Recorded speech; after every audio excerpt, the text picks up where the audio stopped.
Hello mga kabayan, sa video ito ay share ko lang po sa ating mga kababayan kung paano magpa-convert ng Philippine driver's license to New Zealand driver's license step by step.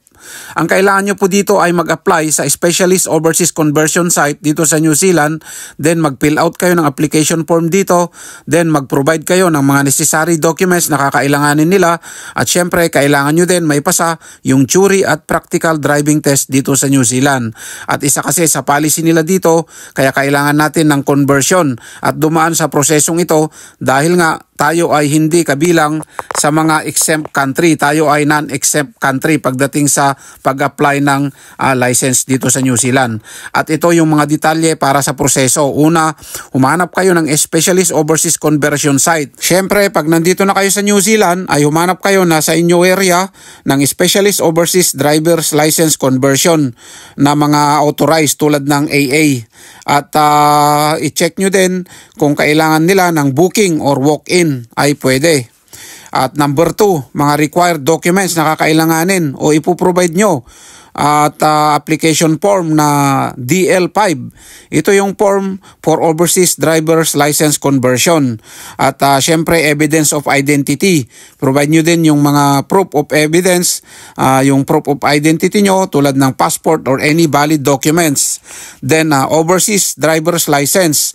Ipakita nyo dito yung original na driver's license nyo at hindi po dapat peke. At translation of your license language if hindi English.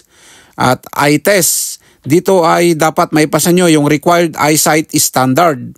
At medical certificate, if required lang naman ito, depende kung may unnecessarily medical condition kayo. At high quality photo, copy ng mga original documents nyo. Then number 3, pumunta ka na sa special site tulad ng sinabi ko na AA for example. At dito ay tatanungin ka kung kumpleto na lahat ng documents mo sa pag-apply ng conversion ng license mo. Then kukuhanan ka ng photo and signature. Then syempre you need to pay for the application fee. At number 4, ito yung required test na gagawin mo.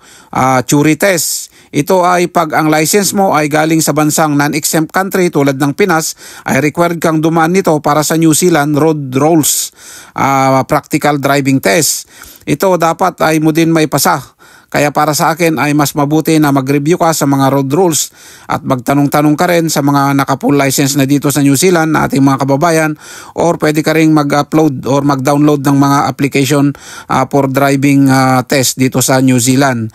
Ayun, at number 5, licensing condition.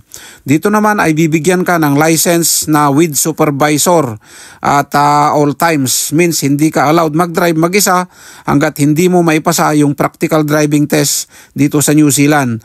At isa pa nga pala, yung supervisor mo dapat na sinasabi ay dapat naka-full license siya at dapat laging nasa tabi mo habang nagdadrive ka dito sa New Zealand. At isa nga pala sa dapat nyong tandaan, ang lisensya natin sa Pilipinas dito sa New Zealand ay allowed kang gamitin ito ng 18 months. Sumobra na, dito ay kailangan mo nang ipa-convert yung license mo. Ayun, sana po nakatulong sa ating mga kababayan at syempre, pa-share na rin nang makatulong pa sa iba. God bless po. Bye-bye.